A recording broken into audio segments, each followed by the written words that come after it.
সীমান্তের যে অংশ দিয়ে ভারতে পালাচ্ছেন আওয়ামী লীগের নেতারা।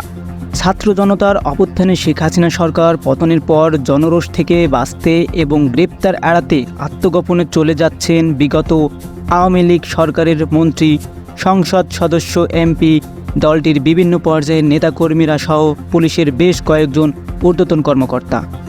এরই মধ্যে অনেকে গোপনে সীমান্ত পাড়ি দিয়ে দেশ ছেড়েছেন। দালাল ও ইমিগ্রেশনকে ম্যানেজ করে পালাতে গিয়ে প্রতারণার শিকার কেউ কেউ গ্রেপ্তার হয়েছেন।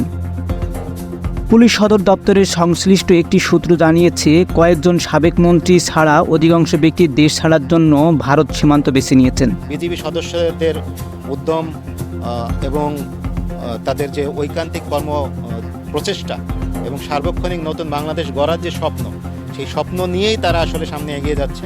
তারা দৃঢ়তার সাথে বাংলাদেশের রাষ্ট্রীয় যে দায়িত্ব, সেই দায়িত্বকে অত্যন্ত পেশাদারিত্বের সাথে পালন করছেন বলে আমি মনে করি।